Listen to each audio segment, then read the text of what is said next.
This episode is presented to you by Draftkings. The crown is yours. Welcome back to a special edition of All the Smoke, coming to you live from the College Football Hall of Fame on behalf of the Rocket Foundation and my brother Quavo. Man, this is a long time coming, bro. We've been trying to connect for like 4 years to get you on the show, and we're finally here, man. Really excited. Man of many hats. We've partnered in Legends and talked about doing some other things. So why are we out here? What you got going on today? We celebrating the Rocket Foundation. We're doing the Rocket Foundation, of course, but we celebrate my nephew's birthday. We putting it all in one, calling the summit. And we just doing this for a purpose, bro. Making sure to Takeoff legacy, his name, stay alive, and we got to be frontline and do something about it, you know, from the politics sides and in the street side. So, like, we just merging this together and building this big old foundation, this big old family, this big You Are Not Alone crew, this big superhero group. Like, I feel like we just here to just embrace all that energy of, like, when you lose a loved one, we here for you. Introduce us to who's to your right. My dog, Greg Jackson, you know what I'm saying, president of the Rocket Foundation. I'm letting him break it down on how he, you know, started and came here and with me. Tell us a little bit about your background too, Greg, because we ran across paths. What year was that? 2022? 2022, yeah. Straight out the White House. When I came into the White House, because I work with a group. Advanced Peace. Advanced Peace, forgive me. We're out there in California. But yeah, tell us how you started, where you started with the Biden administration and how you moved your way over with Quavo. Well, my work on this issue started in April of 2013. I was leaving the club with my cousins, and just like so many moments, we got caught in the middle of a crossfire.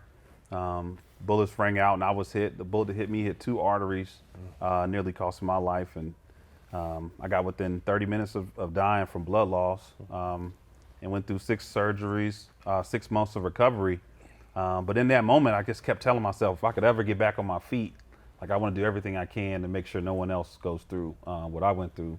And since then, unfortunately, I've lost a couple mentees and a few friends to gun violence. It's just a huge issue that keeps raging forward. But I've been an outspoken activist for now over 12 years.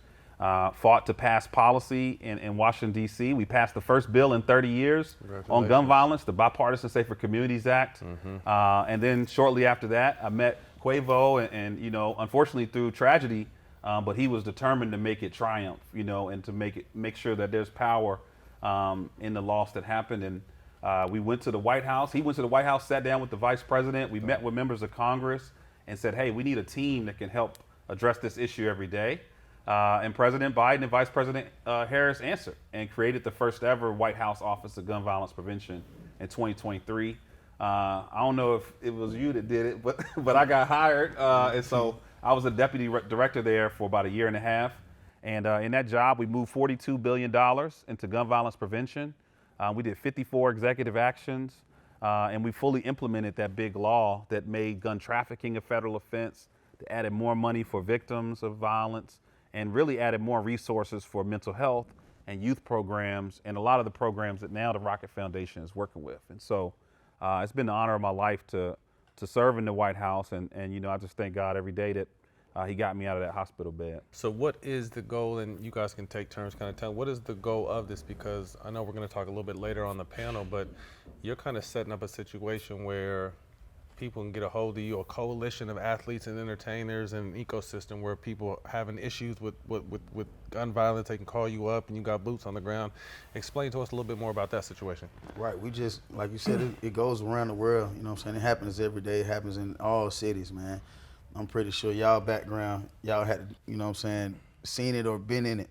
And so we just, you know, kind of becoming those big bros and those leaders who just, like, you can get on the phone and figure something out instead of going retaliating in the streets and being like doing it the wrong way. It's like we need to go to the big way. We need to go to the White House. We need to, you know, try to change some laws. We need to link up together and get front line and really, like, and go hard about this, because you see, like, other family members and they be wanting, like, change. They want something to be done, and you just can't, you know what I'm saying? You can't just leave the house and just crash out all the time. So, like, I feel like I had to put, like, my patience, my time, my heart, even my ego, I had to sit aside. You know what I'm saying? It's hard every time I do these summits. I feel like like one, I was there. This is my nephew, so I'm always like supposed to take care of him and bring him home in any situation. So starting from, like I said, starting from this and the foundation, it's the only way I think I know right now. And I'm just looking for like, I want to be that vessel. I want to be that answer. I want to be that guy that you can call on that's been through it too. So that's where I'm at with it. You know what I mean? I want to say this, like, I think it's a beautiful thing, because, like, even with my situation with George Floyd, like, if I knew I had a group of people already set in place where I know I can call and already got a team together where I know I can move with, what you're doing is very beneficial, bro. Because instead of having to get up and find people that's like-minded, that care about it, you already have that. So when it's time to move, y'all already move at one time. That's a beautiful thing, bro. I gotta salute you for that. Appreciate it. Greg, we know, not to cut you off, we know that obviously having someone as big as Quavo and him using his celebrity and his money and his platform, policy is what really moves the needle. And that's a space that you've been in. How important it is teaming up with someone like him and then also moving on the policy side as well to see actual change. Yeah, I mean, it's the policy, but it's also the resources, right? Facts. Like what Quavo described and what Steve described, man, is having those big bros to go to. There are thousands of organizations across the country that are doing this work. You know, Safe Streets in Baltimore, Advanced Peace in LA. New Era in Detroit. Yeah, Force Detroit, Life Camp in New York. Like, I mean, every city has local organizations that are working hard to do that. Hope Hustlers here, right? But these organizations, most of them are underfunded. Most of them don't have the, big communications team, and they're working every day to connect with folks in these hard times, but they don't have the support. And that's what makes Rocket such a big deal, is because Quavo can shine a light on these programs and strategies. You know, we've already granted to over 10 organizations here locally to help them build their program, but more importantly, tell the story of how they're helping to save lives. Because the last 3 years, we've seen the steepest declines in homicides in American history, 31%. And the big difference was not the big laws, it was the resources going to the community groups, and they can expand and connect with more folks that are in need, right? And so we went from, small organizations that didn't have resources to now they can get federal money, state money, city money. They're getting support from foundations. They're getting support from corporations. And that's because we're able to tell the story of how impactful they are. And I think that is something huge. I mean, even this year in Atlanta, homicides are down 11%, right? So we know that if you pour into the community, and we know access to guns is a big problem, but if you pour into the community first, you can reduce violence by so much. And that's where policy meets culture, right? And policy meets the voice and the way that we can change the narrative. That's one thing we did go to Kamala. There's a lot of stuff I don't understand about policies and laws like that, but I did ask her, how can we get the money and the funding to these real grassroots that we know that's doing the right work? You know what I'm saying? I think that's a big problem, because they want to do things and help out, but you don't know the actual people that's doing the real work because you're not in that situation. We know. You know what I'm saying? So some kind of way, the people that's willing to put the money in, they need to give the money to the right people to get to these grassroots organizations that's doing the real work. And just for everybody's awareness, the term that we identify for these groups are community violence intervention organizations, or CVI. And these groups are doing everything from street outreach. Some of them are doing therapy with families. Some are providing behavior change approaches, but also coaching a football team, right? Or working with young folks in sports, or different actions. And they come in different styles, but at the end of the day, they're focused on those who are most at risk and just supporting them, so that in that tough moment of crisis, they don't have to turn to a gun or turn to harming somebody, That's why I work with the group Advanced Peace up in Stockton and Sacramento. They talk to the people that are most likely to be doing the shootings or being shot.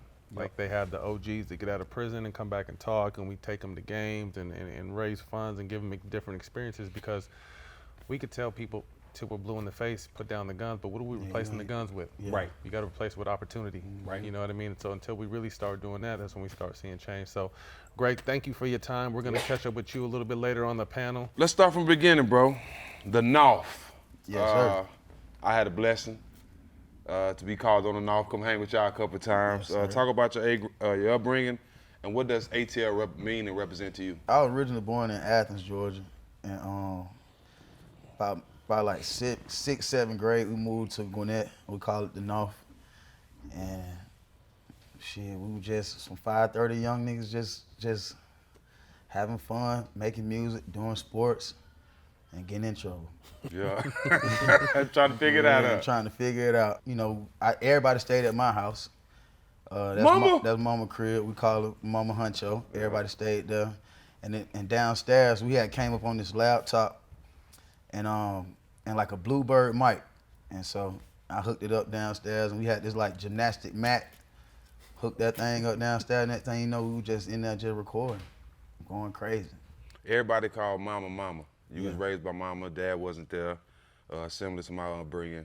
A lot of people don't know what a mother that's raising a whole bunch of kids and all the kids in the neighborhood, what she go through on a daily basis and the sacrifices she make. Talk about, you know, what your mom meant to everybody around y'all. Because even, you know, some of your group mates talked about how she was a father figure to everybody, and she gave everybody the real game. Yeah, she just let everybody inside. The door was always open. You can always get some food, the best cooking, straight up raw, uncut advice. Even like, you know, sometimes parents, other kids' parents had like strict ways on like not letting you outside and do like just crazy stuff. You know what I'm saying? My mom would be like, how your parents not let you do this and that and the third? So sometimes we would like, the kids used to like run away and just come stay at my house. They know just she because like cared. she was just so cool and caring, but at the same time, she still ain't let you just do no nonsense. Like you couldn't just be over there disrespecting the spot. And I just felt like it was a level of respect, and it was a level of like, okay, we all growing up as young men, we got responsibilities, you know what I'm saying? And she just always instilled that and just always made sure we, you know, kept God first and watch for the haters, watch for the jealousy, keep your brothers, you know what I'm saying, keep your brothers, everybody looking good. We share clothes, same shoes, same shirts. We gonna always make sure we look good together. So it was just that camaraderie of it, just togetherness, like that what she was on. Your sister said, he didn't get whippings like we did. Oh nah, I'm the only boy. I ain't really get in trouble like that because I was the only boy. She loved her only son. I think she get that from my grandmama though, because my grandmama had 5 girls and 1 boy, and so they used to just always make sure the boy was straight. Uncle Bo. Yeah. I got 1 uncle. It's crazy. What kind of music did you listen to growing up? I know y'all all turned up and was rapping, was fired up around that time. I was out here when y'all was coming up. Shit, growing up, we just listened to Hot Boys a lot. I was a real big T-Pain fan. That kind of how I get the tune and the melodies and shit. Young L.A., J Money. They don't know how big they was. Yeah, that was huge to us. Gucci, of course. Yeah. Jeezy. But like the shit that started the sauce and the wave, I feel like we go Futuristic, Leland and Jay. That would like kind of gave us our template and palette on where to go with the swag. Football music, first 2 loves, but your first love was football. Quarterback, always had a ball in your hand as a youngster. Had the Gwinnett County record for the most consecutive passes, completion 28 until somebody in the NFL, Taylor Hinkie, came and broke that record. Where'd you say he's at, Jelani? The Chargers? With the Chargers. So a young up-and-coming NFL player broke your record. You could really play football. Talk to us about the passion of the quarterback position and kind of why we're here today at the College Football Hall of Fame. Of course, I always played sports growing up. Quarterback came real late to me. I didn't play quarterback growing up. I played receiver, corner, a little bit of tight end, and they would throw me at quarterback every now and then, like sprinkle me in because I was left-handed. I was just about to say, everybody left-handed think they sweet at quarterback. You feel what I'm saying? So they, and I had that, like, just that little itch in it. And then shit, like the first, I want to say 9th grade, we lost one of my first quarterback. I think he broke his collarbone. My other quarterback, he was game banging. He just went across the street, got suspended. And then they were just like doing tryouts in 9th grade. So like anybody come up there. So I seen my one of my buddies, he was a wide receiver. He went down and he like, I got it, don't worry about it. I got it. He came down, neck broke, coming back. They like, nah, boom. So I was kind of like, I want to say I'm just like, fuck it, I'll do it. And when I went over there, it just Natural. It just clicked. And then 9th grade, I think I played JV. I got like most improved player that year. And then like shit, the next year I had to compete with a young nigga. His name was Zay Briggs. I'll never forget you, boy. You still fight. He like 6'6", crazy young, just had it all. Like, look him up, top to bottom, had it all. Just like he went out there. But I don't think he was a quarterback. I think he was like a safety or something. But like, anyway, he was a cold-blooded athlete. He can do anything he wanted to do on that field. So I guess spring game, he just ain't have it in him that day. Goddamn, they threw me out there, first play of the game. I threw a touchdown, and it was all she wrote. First play of the game? Yeah, I never forget it. We played Collins Hill. That's dope. A champion will be crowned soon in the NBA. I've teamed up with my partner at Draftkings Pick 6 to take advantage of the last few games. Right now, all new players can play $5 and get $50 in bonus picks instantly. Playing is simple. Select at least 2 players and pick up to have more or less of a staff. So download the Draftkings Pick 6 app today. And don't forget to use the promo code SMOKE when signing up. DraftKings, the crown is yours.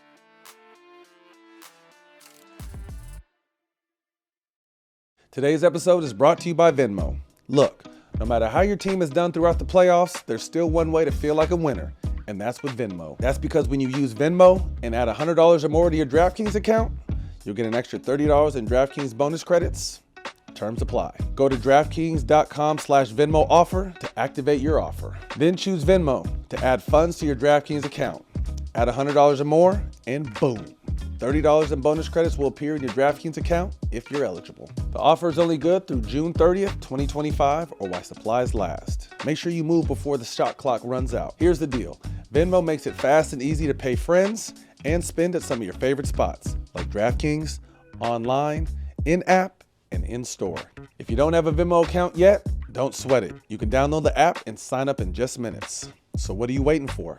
Just add $100 or more to your DraftKings account with Venmo, and you'll get $30 in DraftKings bonus credits. Go to DraftKings.com/Venmo offer and get those bonuses.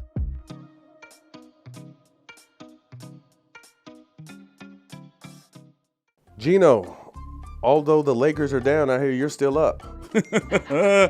Man, isn't that good news, though? Yeah, I mean, at least you have a little bit to smile about. Absolutely, man. I mean, it's 10 in the morning and your phone hasn't stopped since you came in the office. They loving me, bro. I can't tell you enough how much I thank Ro for putting me down with this. So Rose just really changed your life. Absolutely. Ro, you get it, man. You take it in 15 minutes.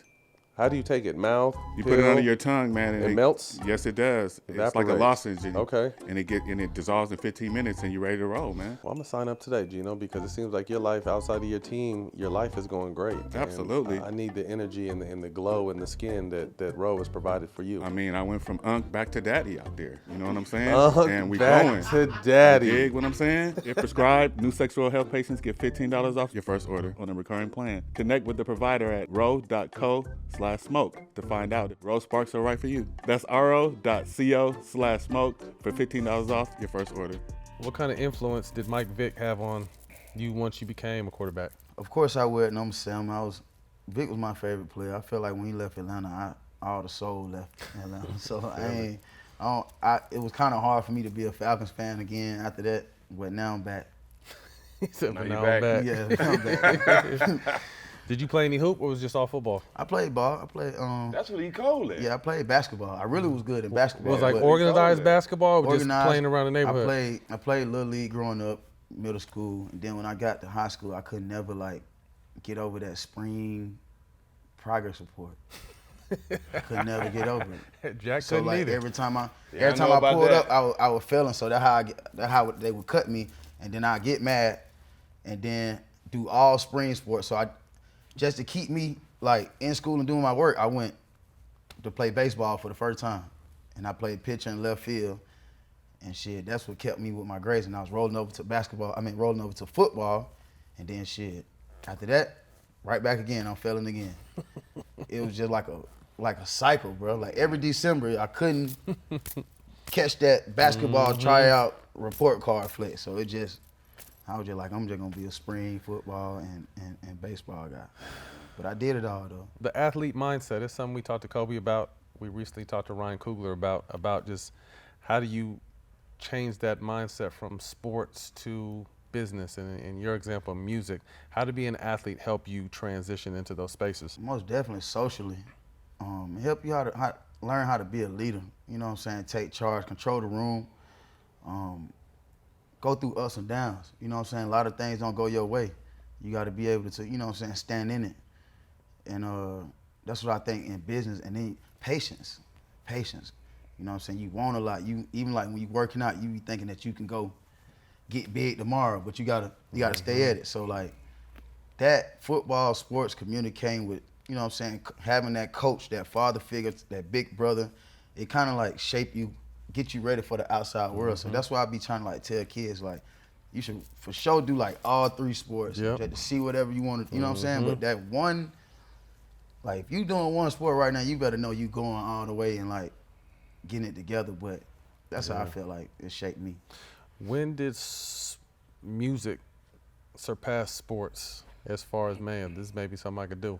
Shit, after I dropped out of high school, I had plan A, didn't work. I went plan B, and that was music. Yeah, but we was always good. We was always good. Like we would fuck around and just make songs for the school. They'll love them. Make songs for the football team. They'll like it. I passed my mixtape out in like 8th grade. Me and Tate, everybody laughed at us. You know what I'm saying? But they knew it was that. Only one nigga pulled up to the cafeteria like, hey bro, that mixtape hard. You mind if I get on it? And that was Offset. Oh, really? Yeah. That's how it happened? Yeah, in the cafeteria. That's crazy. That's crazy. It was some. So they all knew it, but he was the only one that really showed love to it. Yeah. That was it. That's But crazy. Take though, hard. Take always been rapping. one. Yeah, been the one. But he just know music front to back. You know what I'm saying? Like he used to get in trouble for singing the Turk album, left him top to bottom. And he was a kid. Like nigga coming there doing all that cussing, man. Mama came in there and took the whole CD and everything. He was sick. But like he was just such a student of the game, and like he knew every word to every song. He knew my words to my songs. He knew, like he was just such a sponge. It was like, it's crazy. I was blessed to be in the studio with you, Gucci, the whole Migos, Juice, and Dolph. We was all in there at the same time. Yeah. And you were in the booth. This how cold he was. You was in the booth. He came in there, helped you with some stuff, and we was all in there chilling. But when he went in there, all of us was in there like, like who this guy here? Like he just took that. He brought that present like he was the best every time I seen him in the studio. Yeah. You know what I'm saying? Sure. He was Overly. like that, bro. Overly. Facts. But chill though. Yeah. Cause Don't say a word. Yeah, cause I was with y'all. That's how he got his name though. Takeoff was really called, his first, it was like one take. You know what I'm saying? Like we started like when we was rapping, I used to record on this thing called Windows Movie Maker. It's like a long time ago. And like you had to set it up to where like I had to put the track up there where the movie reel would be, and I put and it had like this narration thing, so you can just narrate the reel. You get what I'm saying? So it's kind of like a song. You get what I'm saying? So, but you gotta like, once you start it, you gotta keep going. You can't fuck up. Like if you fuck up, you gotta delete the whole thing. So like, I would be fucking up. You see what I'm saying? And like we had to start over. But when that man got on, one take every time. And then I take off, he got his name. That's dope. I was in the studio the night they did the LA leaker shit in LA. Remember that night and I brought you something? And I was just sitting there like, oh, this shit is dope. Yeah, for sure. Just sit there and see it. We need to crack that strand. We got business plays and stuff going on, bro. Over here, man. These my guys. These the big bros for real. Like, you know, cap. Like seriously. Birkin. You're known as the leader of the Migos, but it was true that Takeoff was really the one that got you in the booth for the first time. He was the backbone. I feel like me and him both was always just fans of just music. You know what I'm saying? Like I said, bro, we used to write on our glasses like Soldier. I used to be Crunk Boy. He used to be, goddamn, I forgot what his name was. The light skin one. I can't think of his name. I know my name was Crunk Boy. He was He used to be like Dope Boy, like 4 week even. Like we had to switch, you know what I'm saying? Like we just always just been in that, but I was playing sports, so I thought that I would go, and he was just like, nah. But we used to get put over. He was 14 years old, and they asked him what he did. He was like, I'm a rapper. Cops would be like, yo, come in real quick, man. Come listen to this, man. Tell him what you do. He said, I rap. Straight up. And like, so he always knew that we were gonna be a rapper. And that's why I said the plan B didn't feel like no hard job, because we was already doing in the flow. Y'all been rapping back in the days.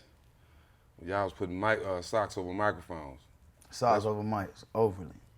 Nail the mic to the nail the mic to the wall, no mic stand.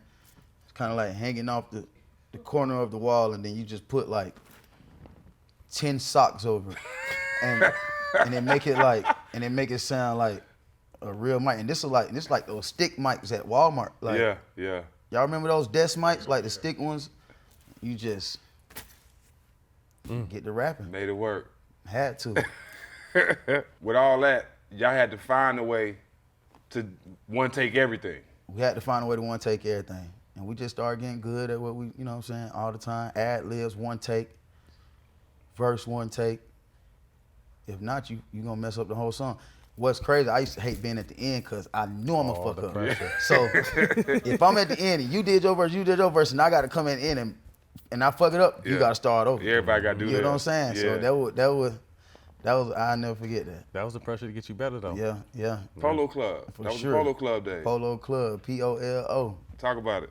Man, they had us burnt. That's why I said the J Futuristic, the LA, you know what I'm saying, that whole bow world, we were bowed out. We were extra bow. We were Polo Club. He For said sure. it was burned out. Big horses. Oh God, the big one. The rugby, the Levi, True Religions. It was trim. Couldn't tell you shit. Oh my God. The Polo Club mixtape was met with mixed feelings. It was mixed feelings about it. Why? Cause I feel like it actually didn't have, it was another member in there. Shout out to my boy Nick, man. Nick didn't make the cut, huh? Nah, he was just going hard. He ended up doing like 15. You know what I'm saying? He just took a different route. But yeah, it was just, I think we was a little bit premature. Like, we weren't ready yet. I don't think we were ready. I think I was like 17, 16. It was sparking, but we weren't ready yet. I'm glad that we didn't take off because I really thought we was ready. Like, I'm like, it's crazy, but we were just brewing. Then like that Migos shit came, it was just like, okay, Northside, Gwinnett, we got the Migos living here. We got the, you know what I'm saying? We the only, it's like black and brown. Everybody in the school, okay, cool, we Migo gang. That's how we going. We going to Migos, black Migo gang. You know what I'm saying? And like, I think Long Live Street, Scooter, goddamn, J Money, OGD. Yeah. And we came in, and they were like, oh, y'all boy look just like, y'all boy got it all, it's already dressed. We ain't got it, it's over with. And it was just, once we got that official stamp, it was just, we were gone. When during this time, when y'all figuring it out, y'all making the music, y'all growing, any OGs step in and give y'all some game, or y'all learned everything off experience? When we was recording, I'm glad, that's a good question you said. Bro, when we walked in the studio with other folks, I feel like we was ahead of them. You know what I'm saying? Because of the punch-ins, because of the one takes, because of we was just punching in. So when we walked in the studio, I was like, damn, bro, we doing it right. You ain't never, because y'all pros, so y'all probably were 15, 16 doing motherfucking superstar NBA workouts that you don't even know that you was doing until you walked in over there to the gym. You like, oh damn, we shooting 350 shots. I do that at the crib every day. You know what I'm saying? We do in and outs across the pit. You know what I'm saying? So like the formula was we was making the formula. We was having the formula already. It was already ready. So when we walked in, we just looked like we was just plug and play. I'm gonna give you some names. Tell me the first thing to come to mind or any good stories about them. Outkast. Greatest group of all time, for sure. What did they mean to Atlanta and you growing up? First ones to kick the door down, having something to say. The first verbal ones, and not, you know what I'm saying, unapologetically. And the dungeon, the basement, you know what I'm saying, all that, it's the same. It's just like the boys outside and like having, you know what I'm saying, telling them folks, nigga having something to say, like nigga having swag. And they drip was just out of here, two different worlds, and that's how, of course, Andre, Big Boy, Outkast, the whole Dungeon family, you know, they set the tone for sure for Atlanta. T.I. T.I. the GOAT, the king of the trap, for sure. No question about it. He had her going down 316 around when we were moving from Athens to Gwinnett. That was our tape of motivation, because I swear I didn't want to leave Athens. I didn't want to leave at all. Tip might be my favorite rapper from Atlanta all time. For sure. He had her for there too. Jeezy? The GOAT. Snowman. Ad-lib king.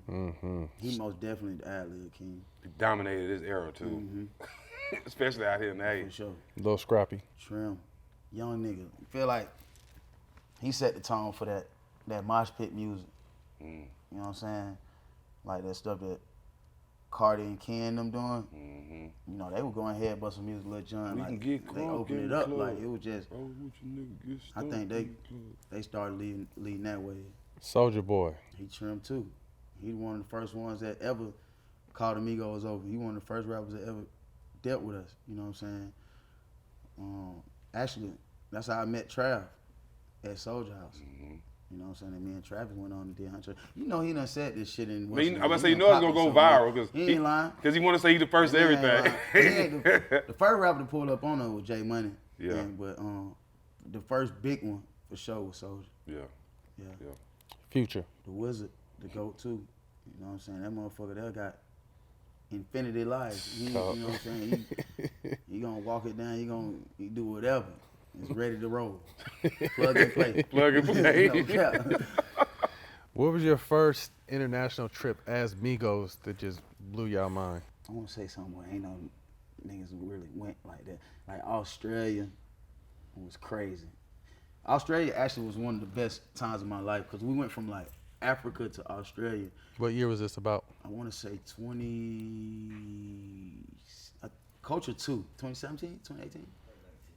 For real? 2019? Yeah, and we ended up making Narcos in the studio, but we got kicked out the hotel because the flight was the next day. And so I guess we couldn't stay there, so we just stayed in the studio from like 6 to 6, like 6 a.m. to the next day. And it was this old man, I don't even know his name. I just heard him in the other room just playing the saxophone. He was just playing the shit out the saxophone. And I'm just like, bro, we need you to come play this shit. And I think we ended up doing Narcos and 2-Player for the compilation tape. And I just think like that moment right there just was too dope for me. It's hard to explain because like it was, you know what I'm saying? It was just, the studio was fucked up. It looked like you didn't have no inspo there, and we found a major smash hit with this record. That's what I'm saying. You least expect it. Trav? Oh no, he the GOAT for sure. Trav, that's my brother. We feed off each other. It's like Batman and Robin when we get in there, and I just feel like he me, and I feel like I'm him. You know what I mean? This episode is brought to you by Boost Mobile. Boost Mobile is now a legit nationwide 5G network. I know we stay joking, but let me take a second to put on my serious voice. Because this isn't a joking matter. Me personally, I would never joke about a 5G network that has invested billions in building 5G towers across the country. Me neither. Not even once. Me neither. Feel me? Boost Mobile is now a legit nationwide 5G network and also provides coverage across 99% of America. Seriously. Visit boostmobile.com or your nearest Boost Mobile store for more information. The Boost Mobile network together with our roaming partners covers 99% of the U.S. population. 5G speeds not available in all areas.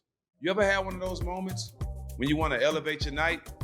Maybe it's a dinner with friends or a celebration that calls for something extra. That's where Grand Marnier comes in.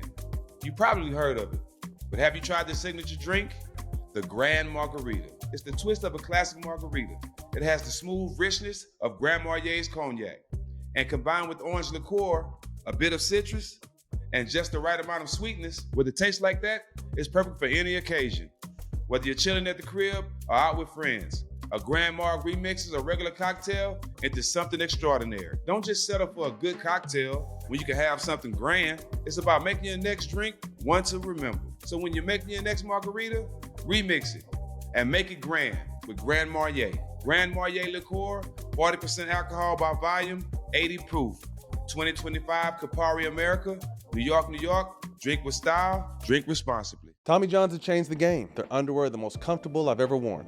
They're silky soft, breathable, and lightweight. If you don't believe me, check the waistband. Ever since Tommy John has been sending me products, it's all I've been wearing. They're the true MVP in the underwear game. What are some of the problems that other underwear brands give you that Tommy John doesn't? These things let my balls breathe.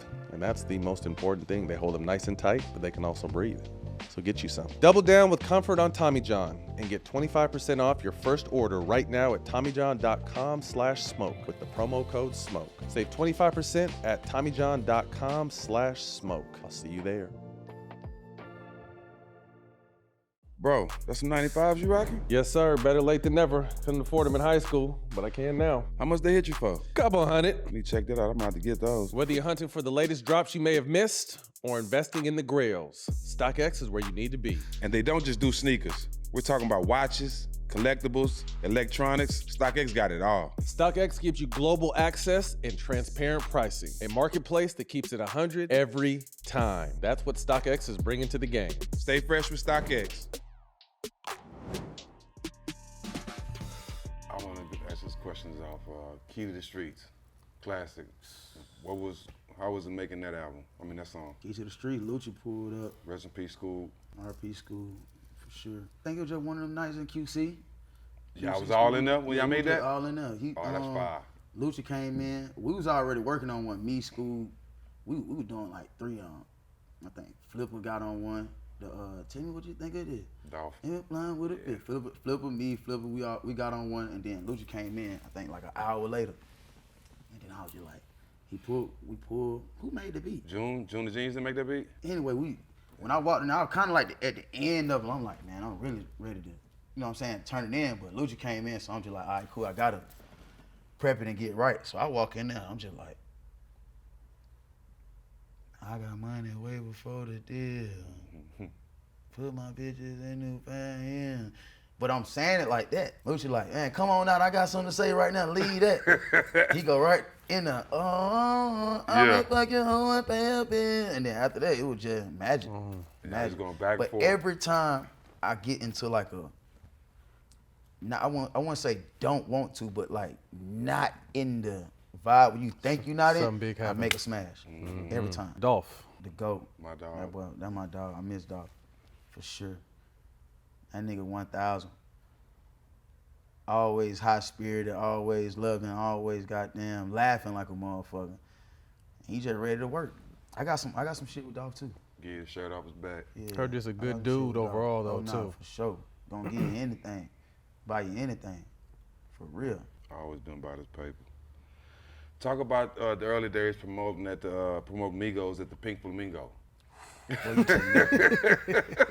said, You taking it back. That's where it started at. That's crazy. That's where it started at. Cause DJ Ray G, he said it. He used to be Cardi and set DJ, but he still set DJ. But he was in Pink Flamingo, and we had this song called Bando and Jumping Out the Gym. And we had Bando before we even got signed, before we even came up to the city. Bando was the first song that like started like brewing in the town anyway. But like to get the niggas to play the song, we would have to like go up there with the DJ, smoke a blunt with him, buy him 2 drinks of the blue motherfuckers. Y'all remember that? Them blue motherfuckers? That and just smoke some weed. And shit, he gonna spend it. But we gotta make sure he spend it prime time. Can't spend it when the lights come on, can't spend it when the vibe going down. We need this shit hot and fresh, like at the top of the top. And shit, I wanna say, before we hit Bando, we gave him like 2 records that wasn't really catching. He wasn't moving the folks like that. But when we dropped that motherfucking Bando, bro, that one I knew like, they was coming up to us like, yo, this the one. And then so he started like, the DJ would like move spots. He was like, yo, Friday he would do like, Thursday he'll do Pink Flamingo, Friday he'll do Obsession, Saturday he'll do Mansion. And we were just following that nigga. You know what I'm saying? And every time he DJ, he would come with that blunt and that drink. And we all had money, we all had paper, you know what I'm saying? Fresh, deep as hell, pull up, Camaro Chargers back to back. Man, we 17, 18 years old. And then Key Motion, he shoot our videos, and then he shot all the QC video. He was just out there with a camera like, yo, can I just shoot this shit? This shit look good, can I just shoot it? And then that's how it happened. We would just go from club to club, following our DJ. And then that thing, you know, we put him on the tape, made him the DJ. He been on the road. Key Motion been shooting videos for Wham and the whole QC, City Girls, everybody, all the startup crew. Ever since then, everything been like, you know what I'm saying, like good money. Yeah. would you ever produce a Migos documentary? Yes, sir. Yes, sir. We actually working on that right now. We got a lot of footage. We got a lot. You mentioned all that footage. That's Yeah. people would love to see that. Yeah, we got a lot of footage. And we got some. Yes, Tammy. Oh, yeah, push-ups. We got Push-ups. a violator. Yep, you gotta do push-ups. Push-ups for Tammy. Yep. 10 of them. Push-up there, Tammy. You 10 gonna of see. We got one roll for you, too. 10 good ones. Tell me if you agree with this statement. In Atlanta, a local hit can be a shortcut to the national stage. Absolutely. Easy call. Easy. What was the first hit y'all heard on the radio that y'all did was like, oh shit? Bando, wasn't it? Bando for sure. Yeah. Bando, I'm talking about Bando was like, Bando's so beginning. It's like, we used to do, Nobody lived, when that song came out, nobody, I don't care whether you lived in a mansion or a broke down house, or everybody lived in Bandos in Atlanta. and ain't nobody knew what it was. And Nobody knew what it was. Nobody. But you lived in it. But like when we dropped that song, bro, we had to battle. We dropped that song in Hot 107.9 where you be like, song number 1 or number 2. Like we winning the battle every week. Yeah. Winning the battle. Oh nah, we like that number 1, man. Keep that Bando going. All right, bet. Call the number 1 or 2. Bando, man, that's it. And then like, shit, we were just like boom. And then I ran into, like I was saying, we were following Ray G around. So we go to Obsessions, and goddamn, while this song going on, I'm walking in the section, bump a nigga. I look him up and down. He look me up and down. It's Zaytoven. We like, damn, this Zaytoven. Yeah. He like, man, I ain't gonna lie, man. What's up, bro? Y'all the Bando boy. We been looking. They used to call us Bando boy. We been looking for y'all. I'm like, who you talking about? He like, him and Gucci. And so I want to say, like, not even a week later, he goddamn hit rail and was saying, Guap wanted us to come to the studio. But I was so mad at like just rap because I felt like we had did it. I felt like we on the radio, we winning, goddamn, this shit working. Everybody, we Bando boys around the town. This nigga Gucci don't want to holler at us, man. What the hell? You know what I'm saying? I'm like, don't call me that bullshit, real. He like, man, no, for real. So I hit Zay because I got his number when he said they were looking for us. I said, hey, Zay, is this address right? He said, this motherfucker sound about right. And we jumped in the car, went straight to the east side. And life, everything then, it was the rest of history. Shout out Guwap, it's my boy. Iconic line, got bricks like Shaq at the free throw. Basketball rappers always intertwined. Give me some of your favorite lines you use, 1 or 2 of your favorite lines that you included with basketball players or the basketball game. I just did a new one. Yeah, I say, little bro pull up ball player, Bronny James. You know what I'm saying? You got the little bro, you pull up ball player, go Bronny James. Yeah. That's my favorite one right now. Yeah. The art of the musical group, rap group. Which rap or musical group inspired you and the Migos vision? Rap group? Yeah. Because a lot of people rap, but everybody don't conquer the whole aspect The whole of setup? it. Yeah, the entertaining part, the being able to deal with fans. I was just talking to Metro about this the other day. St. Lunatic's was kind of St. Louis was dope. With the swag and everything, top to bottom. I want to say, and then I seen like a clip from like the Cash Money Millionaires when they used to all get on stage together back in the day. Yeah, it was crazy. That was it. Yeah. And that would put us to that level like, all right, that's how we want to do it. You know what I'm saying? That's the bar. Mm-hmm. Yeah. And then we used to always talk about like movement. Gotta have your movement right. Gotta explain. You got to get them what you're saying. You feel what I'm saying? You just can't be right here rapping and just with your head down. You gotta, act them words out. Yeah. They gotta feel it. Paint that picture. What's your favorite ad-lib? Mama. For sure. I knew it. For sure. The art of the hook. The hook god, yeah. Yeah, the hook god. Where'd that come from? Just beating them niggas to the studio, beating them to the booth, out going, making 5-6 songs while everybody go outside. Once that hook laid, we just Exactly. sticky. It wasn't nothing personal. I would just sit in the stew, bro, and make like 5-6 of them, and shit like 2 or 3 of them they want them and they want to get on them. But like, I used to just always work. I made it kind of easy for the guys. You know what I'm Because saying? writing the verse is easy. The hook is always the hardest part. Yeah, I just made it easy for the guys. Tate gonna come clean up everything. Offset gonna chop it down. So How did the relationship between QC and you guys self start? it started when Guap had went in, and we just felt like when he had like I said, when he came and signed us, our life changed instantly. Boom. And like when he went to jail, it started trickling back to like that Northside shit. We were like, oh hell no, we can't go back. We just felt it. You feel what I'm saying? And I got a call from Pee Wee Longway. He was just like, bro, pull up. Just pull up. Real deal Eminem, just pull up. And I pulled up. He was talking about P. But a month before Guwap went to jail, Guwap put me in the car with P. He was like, I got my buddy coming over here. Don't say nothing to him. Don't look at him. Don't say no words. Y'all just get in the car and just ride. So I'm like, what the hell type of fucking OG Lord this is? Me and Tate, we just looking like. So we get in the car, boom, we ride, go through, hit the city. We ain't say too much. He was like, these my new artist, Migos. Goddamn, I want you to play the music. He played the music in the car.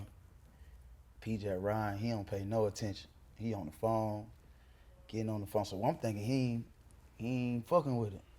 I get out the car, leave my phone in the car. And he was like, I said, go up, I left my phone. He said, bro, you left your phone in the car? I just told you don't do nothing crazy in the man car. So I'm like, man, hell no. Woo. Fast forward, that's how I met him. So I get the call from long way, like, I'm like, all right, cool. And then shit, we walk in the studio. He had a brand new studio. Ain't nobody recorded in it. He like, I just built this, I don't know what to do with it.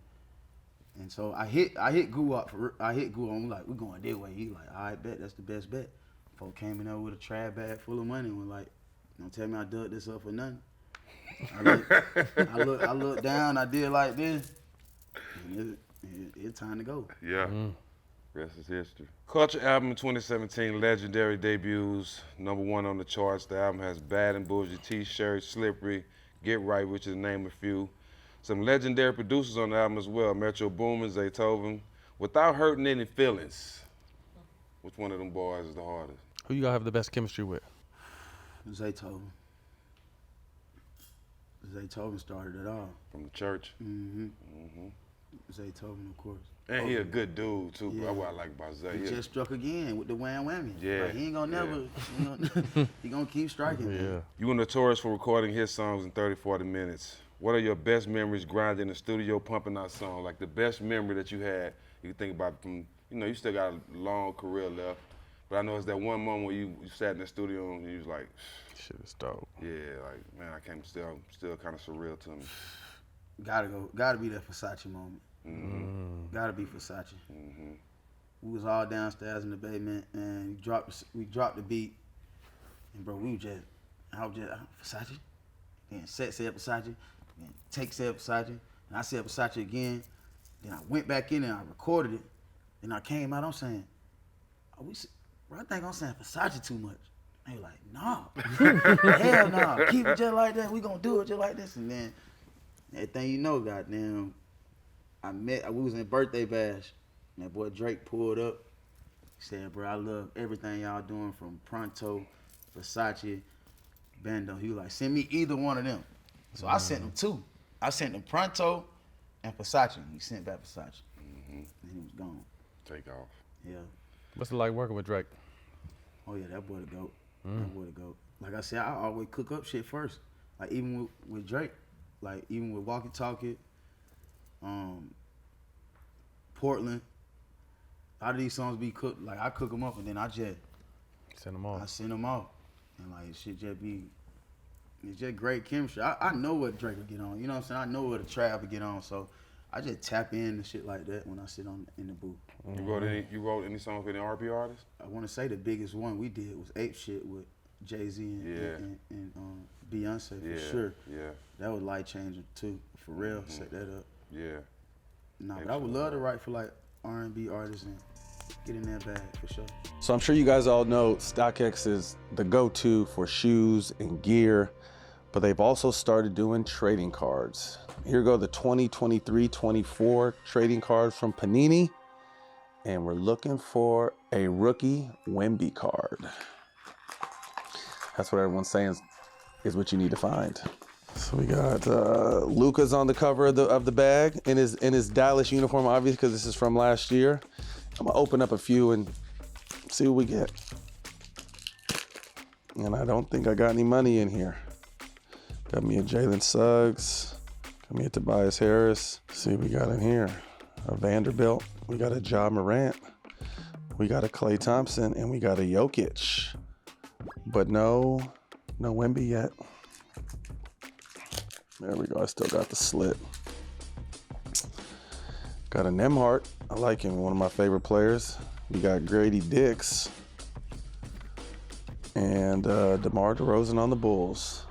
One more. I feel it coming. Which one is it? How crazy would it be if I got a Wemby? Nope. Nope. Nope. And I got a Kyrie. Anyway, man, make sure you guys go to StockX to get the latest and greatest in trading cards. 2010 was a great year. It was the introduction of basically the rap scene in Atlanta. You know, I remember not too long ago, you know, I followed you, posted a picture of you, Take, Offset, Quan, and Thug, when Thug was going through a situation. Looking back now, bro, a lot has changed. I know me growing up, a lot of people that I wish was here with me now, and the plans we had, everybody didn't make, you know what I'm saying? And some niggas didn't stay down. Some of them went the bullshit route, you know what I'm saying? To be here to now and seeing where it started and you here now, any reflection? Boy, I'm still. A lot has changed. There's a lot that changed. And I just look back and just, I can only just thank God, you know what I'm saying? And just thank God that I'm still here. And just thank God for keeping my antennas connected, you know? Allowing me to do stuff like the Rocket Foundation. Because if I can erase it, if I can go back, you know what I'm going back to do. Yeah, so no question. It's just, I'm just trying to still figure out this formula, this answer, you know what I'm saying, that what God want me to do and what my nephew want me to do. I feel like before he left, we used to talk about like stuff like him, like us going to different worlds and like tapping into like frequencies and energy. So like before he was gone, I already knew like, damn, he finna be up there really putting one in for me. You feel me? So now I got to keep my antennas clean. I can't be going too crazy, getting too drunk. You know what I'm saying? You gotta, cause when you go to sleep, you processing all this stuff. Yeah. You know what I'm saying? He come to you in your dreams. You know, so I just want to make sure I'm super clear. And sometimes people be in the way of that. Yeah. You know what I'm saying? Your buddies, your partners, and if they can't, you know, try to plug in the same way you trying to plug in, it ain't no smoke. We just gotta go on different paths. I will bring you to the top. Just let me go off and go fend for the team. I'm gonna come back and grab the squad regardless. I can't never look at you. I never look at you on the side of no road and not do nothing for y'all. Right. So you know what I'm saying. So we gotta allow that space. You know what I'm saying. And that's where I'm at. And it feels great because, bro, I was, you know what I'm saying, like every night, you know, crying, trying to figure out why this even happened. And now I'm like, okay, I see why, and I'm in it, and I got to stay in it, and it's time to, you know, it's time to take charge. You in it for a reason, bro. I was about to say, Yeah. Almost 3 years now, I lost my little brother and my little sister 2 months apart. Man. So it ain't gonna never get easy, but that's our motivation to keep pushing. Yeah. And let me say this too, because I'm older than you, bro. Don't ever hesitate to cry. Yeah. Because that's the only way we can show people that we love that's not here. Yeah. To show them the way we love them in the physical. It's by dropping, you know what I'm saying? So I see the strength in you, and I see you pushing for them, bro. That's why I'm so admired by it. That's why I love talking to you, love being around you, because a lot of people don't have that natural strength to keep pushing on. Yes, sir. You know what I'm saying? With everything that's on them. Yes, sir. You know what I'm saying? So you doing something that a lot of people are not built to do, bro. So understand you different and you here for a reason. Man, appreciate Facts. it. Yes, sir. Let's talk about some of the Migos' most iconic moments. Childish Gambino shouted you out on Bad Boujee, the best song ever after winning a Golden Globe Award in Atlanta. How big was that? Man, crazy. Our song was, I want to say, number 3 or number 2. And when that man got on that Golden Globe, It took off. we just needed that last little extra push on that rock, and that thing made it number 1. But Childish Gambino, he from Stone Mountain, he from Georgia, he from Atlanta, we said enough. But he always been a student of the game, bro. And he always like kept us in the loop. Like he used to always just pull up, come to the studio and just soak it up and just, so like the skits for Atlanta, like, I don't know, man. I just think like we his formula to his whole setup.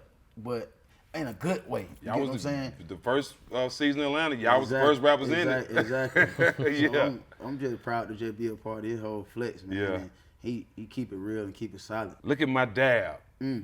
40 million views on 40 million views on the music video. I asked my daughter over. I be in the car home, and I'm still dab. Still dab. The dab daddy. Dab.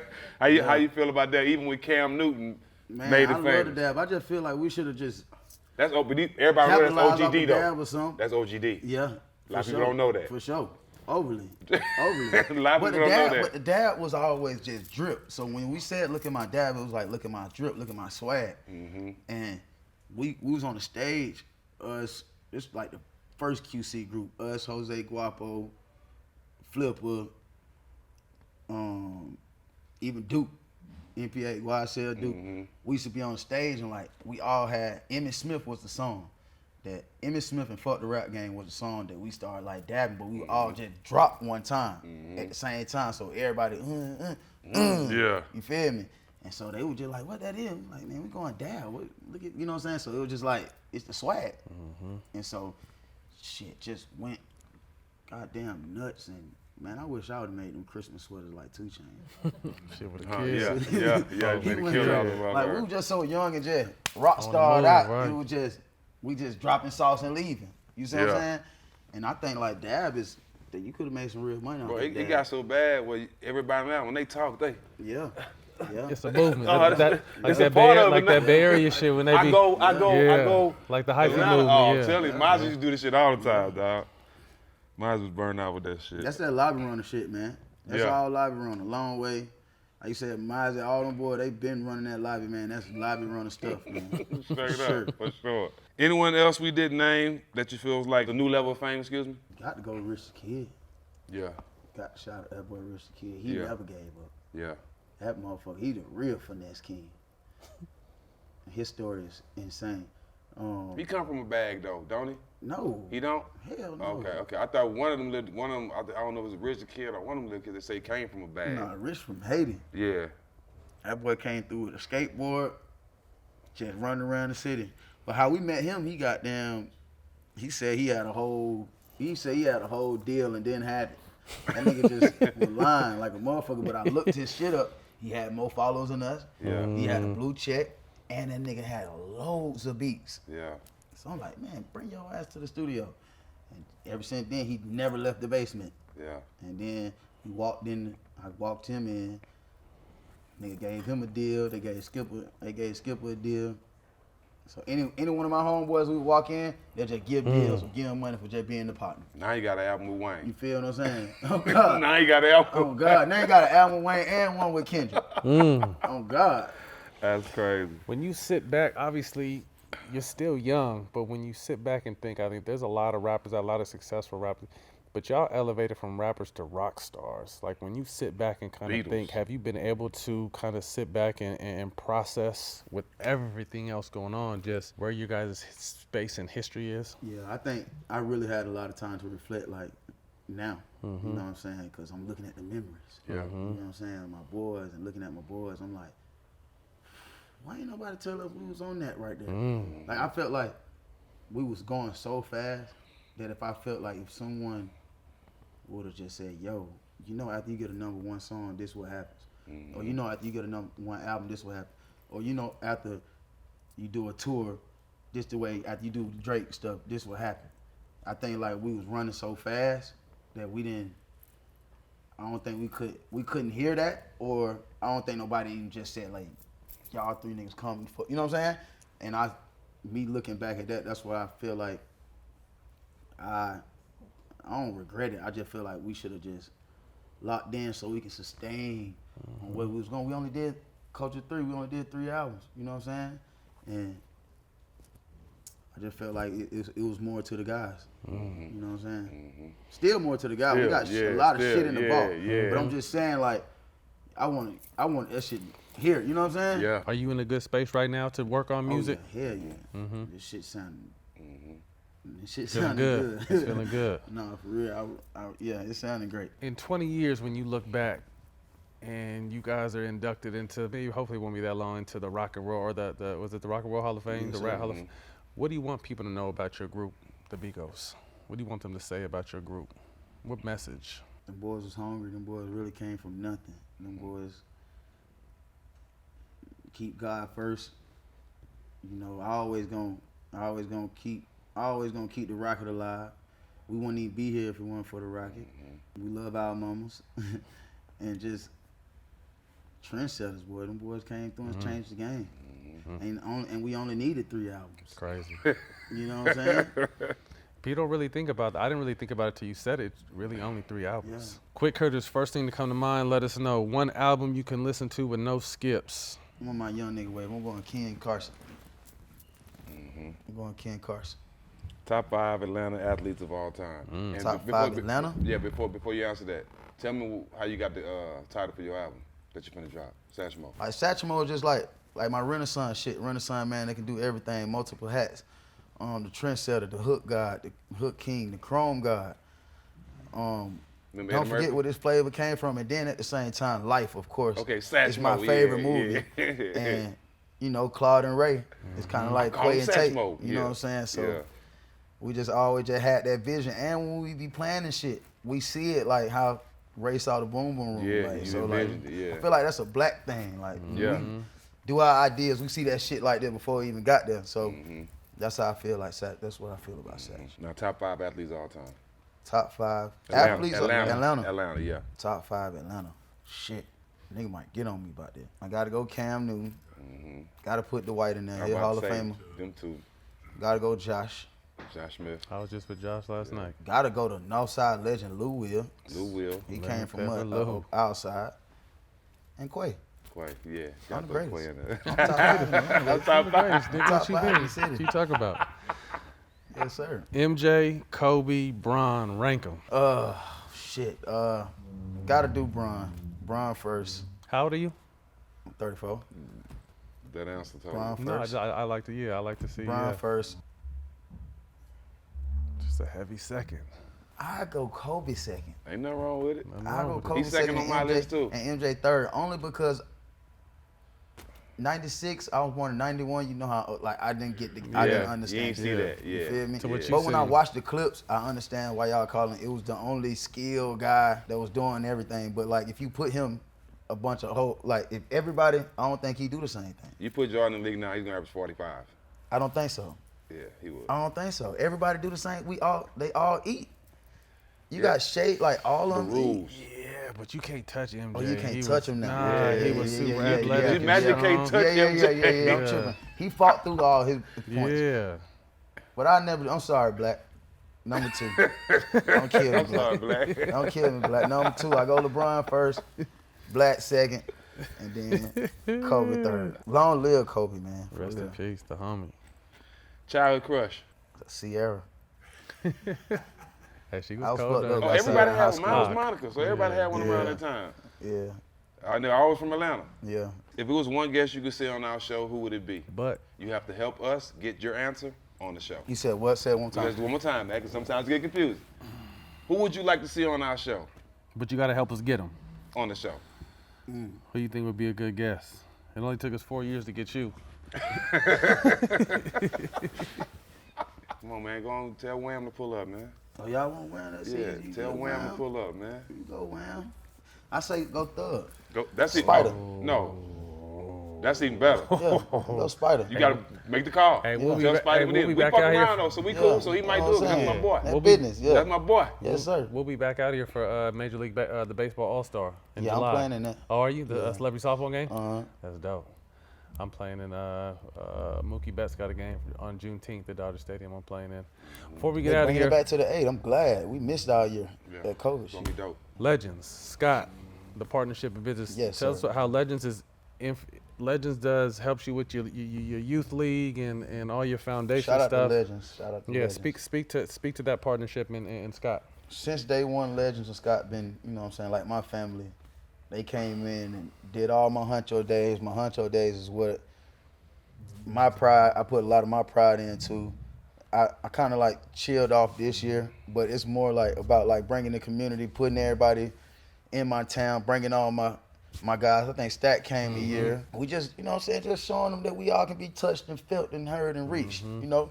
And Scott is the main one that, you know, makes sure everything happen. He dripped my guys. He dripped the team. He dripped Team Huncho. He dripped anybody I want him to drip. You know what I'm saying? He keep them straight. He keep them laced. He keep all the kids who coming in the draft laced and legend stuff.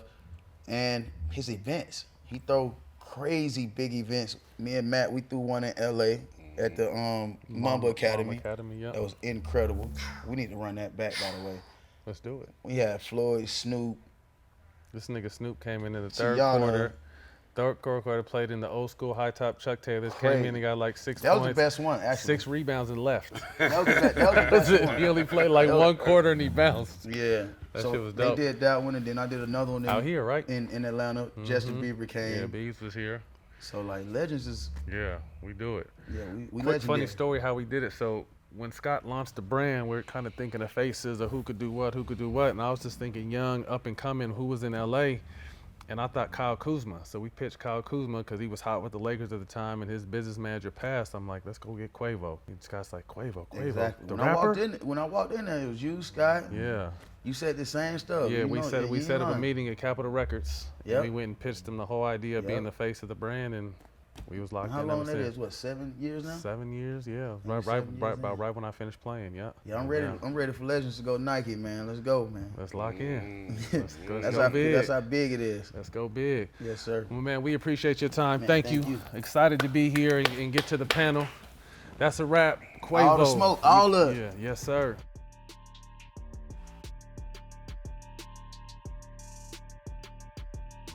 So we here. Before we get started, I want to say one more, send some more love to Mama Takeoff and Mama Honcho. And we love you. We love you guys. Praying for you guys. Quavo, year 2, the Rocket Foundation. Talk to us a little bit about it. Obviously, we know why we're here, but talk to us about the inspiration behind it and the ultimate goal of the foundation. It's all powered by the Rocket. You know what I'm saying? I want to say long live the Rocket. And I'm just looking to be a vessel, you know what I'm saying, to my family and looking to prove and step with my chest up and my head held high for my nephew and just try to make change the best way I can.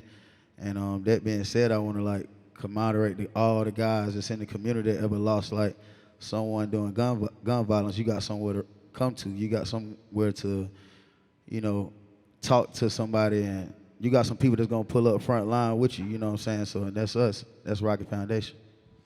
Now, obviously, you being a superstar in this space, why was it important to use your voice, your platform, your resources? You said you want to create a hub of your peers, rappers, athletes alike, to be able to use all of our voices together to hopefully help with this gun violence. But why was that just, what was the key to that? And what was it like also, a two-part question, going to the White House? Obviously, you have a huge platform, you speak your mind, you use your resources, but we know that to get real change, it has to be policy-driven.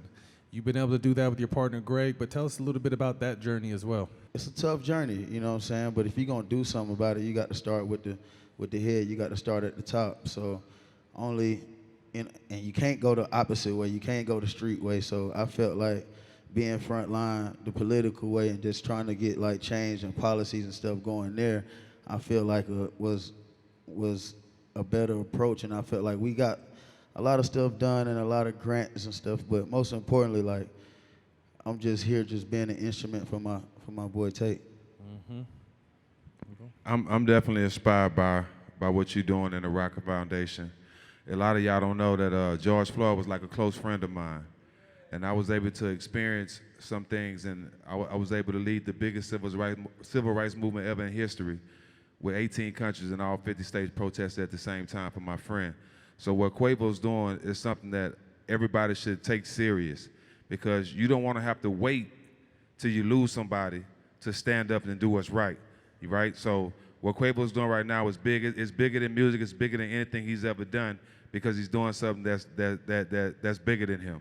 So y'all pay attention to this, and not just what we saying, but watch all of his actions and what he's doing. It's bigger than what we talking. Okay.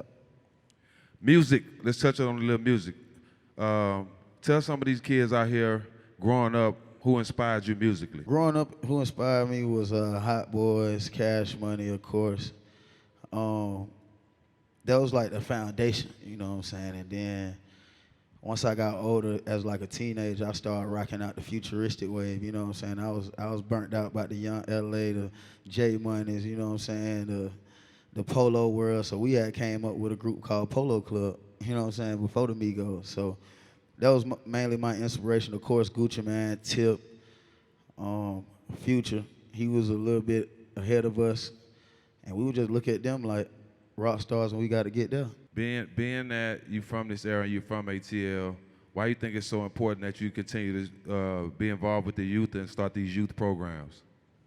Because it start with them, you know what I'm saying? I'm YRN, I'm a young rich, you know what I'm saying? So I got to give back to my guys, and it's important that I give back to the youth, you know what I'm saying? I got my high school football team in here. My cousin coaches. You know what I'm saying? Bayo. I got Huncho Elite in here, some of them guys in here, all my 7-on-7 guys.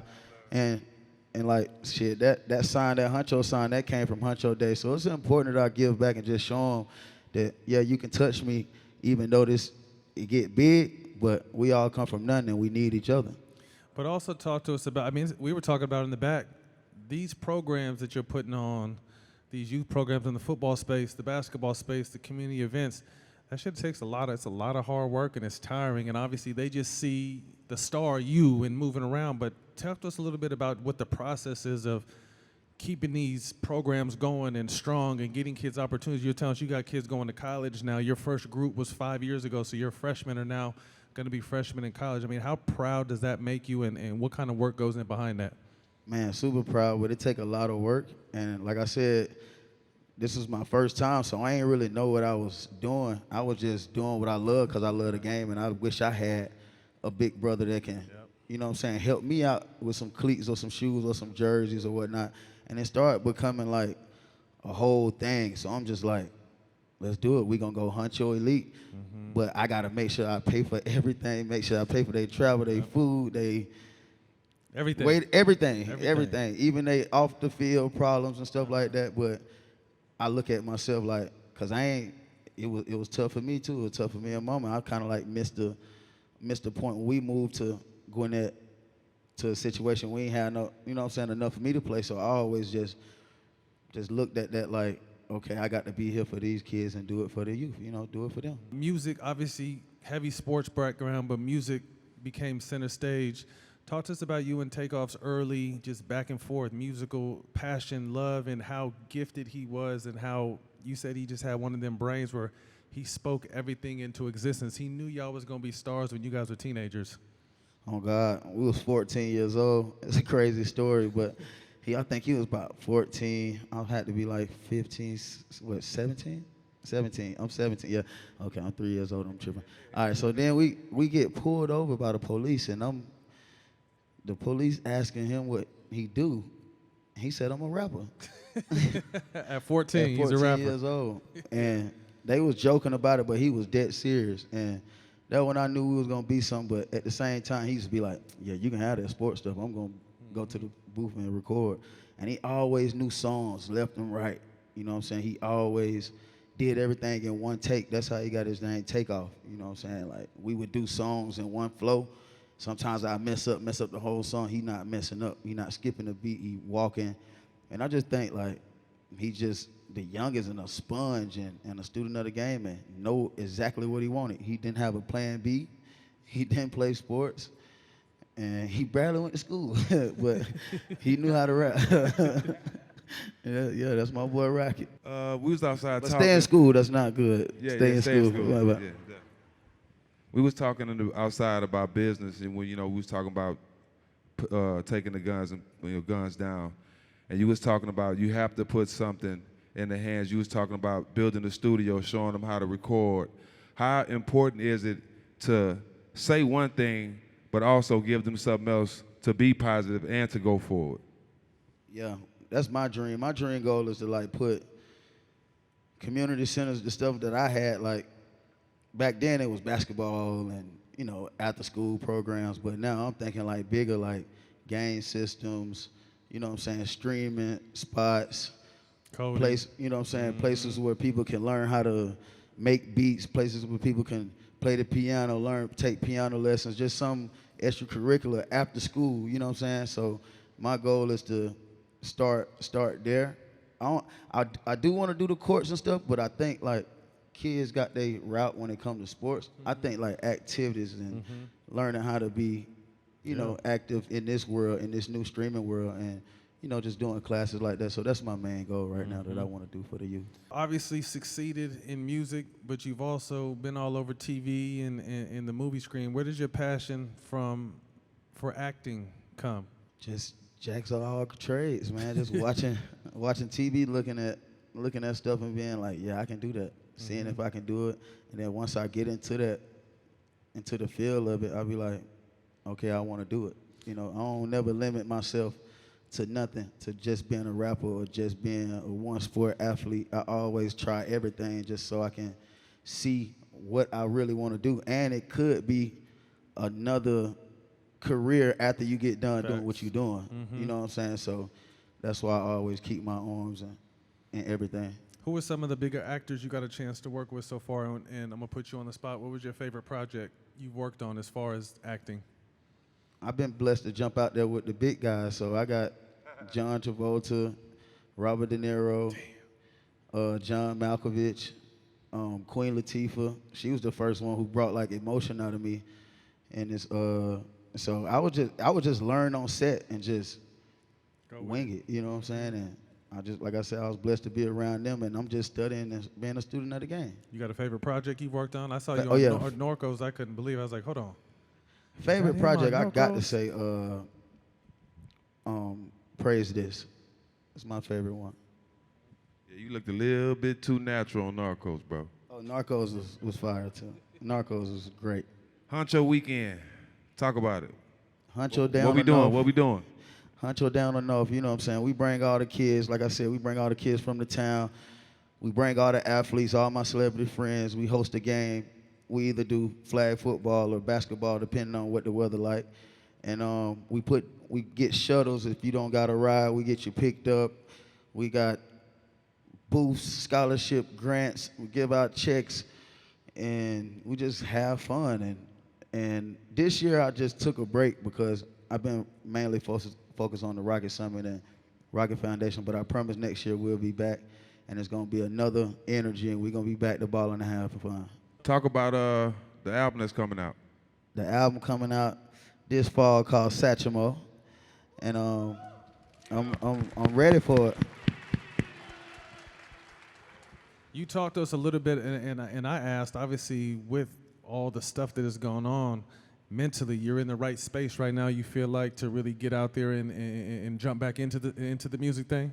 Yeah, I'm ready. I'm always dropping hits every season, you know what I'm saying? So it ain't... Stay consistent. Well, you know, I got to stay consistent, and whether I'm down or not, I still got to feed my people and make sure I got to lift somebody else up when they listen to my music. So I can't just be super owning myself and just being in a shell, but like this the best I ever felt, and I feel like it's going back to like the essence. But I feel that power, and I feel the power will take in the stew, and I can hear them coming through me out the songs, and it just feel like, and I got all the other stuff out the way, and I can see clear. Sometimes you got to get a lot of things out the way to, you know, to move forward and go to the place you need to be. Young guys, you know what I'm saying? Some of your homeboys and stuff like that, y'all got to figure stuff out. Sometimes you got to do it by yourself to go up through there. And then you ain't leaving them. You just gonna come back and get them and tell them this is how I was trying to do it if you didn't see the vision. So I feel like this vision is going into this project Satchmo, and I'm on one. I want to talk to the youngsters that's here. I just want to give y'all a quick message while we're here. I know we talking to Quay, and you know we here to honor the Rocket Foundation, but I want to give y'all just some advice, because I wouldn't be myself if I didn't. One, everything you need to be great and successful is already in you. Right? It's already in you. You don't need to look to social media. You don't need to look outside yourself or the mirror for somebody to tell you great for you to believe it. When you wake up every morning, you look in that mirror and tell yourself and believe you great. That's all the affirmation you need. When you looking for, through social media and everywhere, you looking for advice or positive stuff to look at, be careful or what you look at on the internet. Because everybody's not giving you positive advice, and everybody's not leading you the right way. So be careful with what you watch and what you believe and what you listen to, because it's a lot of people out here we call the blind leading the blind. And it's a lot of people that don't want to see you ahead or see you do better than them. So always believe in yourself and believe that the confidence you need to be great is already in you. And you don't need nobody outside that mirror to tell you great. Appreciate you. Overly.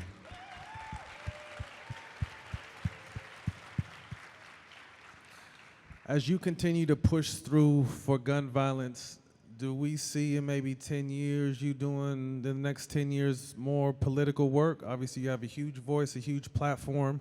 When people like you put their heart and soul into projects like this, good things happen. With the success of this gun violence campaign and mission and foundation moving forward, can we expect more other projects in this similar space? I'm just doing what God asked me to do. You know what I'm saying? He driving, I'm just riding. So, you know, I'm here to just complete the mission. Like I said, I just want to be connected and keep my antennas, you know, clear so I can speak to my guy and just make sure what it is he want me to do is just, you know, push forward. But it ain't in my control. And if it's on the desk and it's in front of me, I'm open and I'm ready to go do it. Love it. All right, we're going to take some questions now. Anybody got any questions for anybody up here, for Quavo, for myself, for Stak? Don't be scared. My name Andrew, and I'm from Cleveland Avenue. I wonder, you got young boy number? Nah, but I do gotta know. yeah, tell him about me. I'm a big fan of him. And I want no, that was my real question, bro. He said, I ain't done. Hold on. Yeah, and I like your that little studio you did with Offset, Takeoff, and what's the other name? And you rapping in that studio. Yeah, I mess with that. Yeah. Thank you, little bro. I appreciate you. Yes, sir. Thank you, little bro. Anybody else? Anybody else? G, we got you on the move, G. Hey, my name is Brianna. I'm with the Come Up Project and Sweet Soul. I'm gonna try to form it as a. Do you in the future like see yourself changing, going more towards a message against anti-gun violence in your music? Like, I feel like your voice, like he said, like that's the biggest blessing that the Most High gave you. You know, the money came from that. So do you see yourself using the original blessing as a way to also advocate for the exact thing that the Rocket Foundation is doing? Yeah, and I feel like it's a 50-50 because I feel like I still got people around me or people that's came from nothing still living that, still going through that all the time, every day. So it's kind of like, it's like I have to still let these people know what's going on. If I just go all the way left and don't let them know, then my guys won't be able to listen to me about what's going on out here outside for real. So I try to split it. So I do records, and you know, I do like country records and records with Lana and records with Luke Bryan, and I try to like take it to another on a country level, but like on the advocate side, I don't feel like I haven't checked that box with a record, but I think I should do a few. I think it'll work. It's a good question. Anybody else? We got time for a couple more. Hey, y'all, I'm Ashley Johnson. I am the founder of the Street Widows Foundation. I'm from Louisville, Kentucky, but I lost my husband February 19, 2020 in DeKalb County. He was shot and killed at a gas station. I also want to raise up that he was the 4th person killed at that intersection in February of that year. My question is for you, Quavo.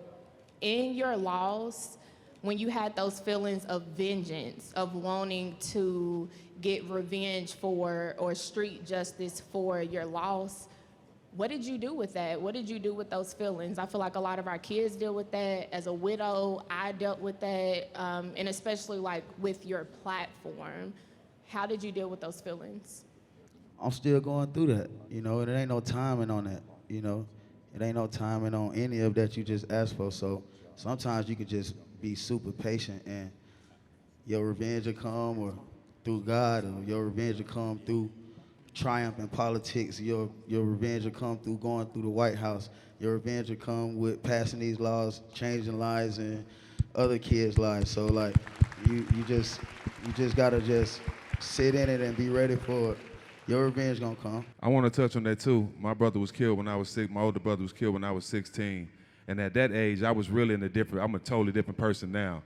But what the people who around me, who I provided for, who depended on me, forced me to not think that way. You know, so when you have responsibilities, when you have people relying on you, then that easy, especially as a mother, I know you understand that. You got other people relying. It's easy for you to make the right decisions, and you're not being selfless. So I can see you right now. I see you a strong black woman. I know it's a lot of people that depend on you, and you got to make those decisions for those people that depend on you. And it's okay to feel that way. You know what I'm saying? Hey, so you okay? You know, so it's gonna come. Trust me. Thank you. We have one last question here. Okay. Hi, my name is Dr. Cynthia Williams, and I'm a grief and trauma therapist. The biggest thing I kind of wish that when we get into this arena, we have so many youth around us, is just sharing that before they get to that anger spot, which takes them to want to pick the gun up, how important is it that now that we've had to deal with that loss for you all was devastating for you as a family, but even myself being a mother who's buried a child, finding that most people just don't talk about it enough, right? And therapy is so definitely needed. But the biggest thing is empowering everybody that touches the kid to make sure they have the therapy so that the kid knows how important it is for them to have it. How has the mental health factor changed for you, your mom, your sister? Everybody has known. We followed the story for so long, but are y'all really okay? I mean, that's what I'm saying. We going through it still. It's only the second year, you know, so it's still fresh. And every day is in and out, you know. You know, it's like we damn near on these days like this, we really don't even want to pull up. You feel me? Because it's not fun. It's not great talking about this. You know what I'm saying? It's kind of, like I said, I was there, and this is my nephew, and my responsibility is to make sure we all get home ever since I was a child, and it just couldn't happen that way. And I feel like when I come up here, I don't like it, you know, at all. So I'm still in it. But like I said, like I'm not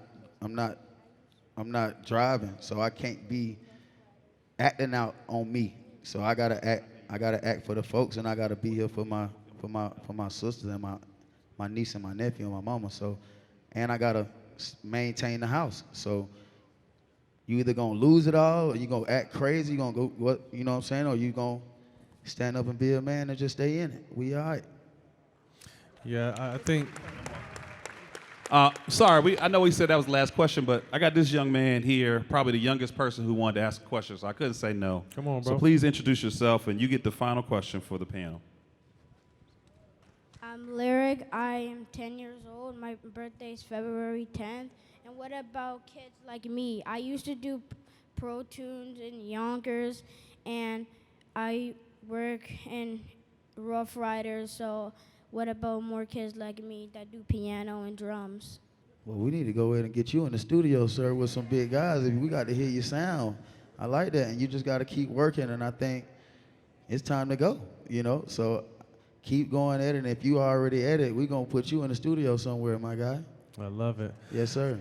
Thank you all. Thank you for your questions, everyone. I think at the end of the day, from that question alone, you see there's interest, there's want. There just needs to be the resources. I mean, we've touched on this before. We're telling the youth to put the guns down, but what are we replacing the guns with?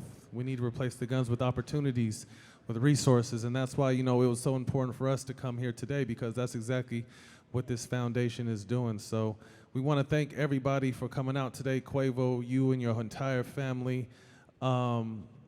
I know it's not easy. We've all lost people, and the courage and the strength and the will to keep pushing. Like you said, it's day by day. There's no manual on how to grieve or the right or the wrong way to grieve. So grieving your way, make sure you keep God first. We love everybody, and thank you guys for coming out today. Appreciate y'all.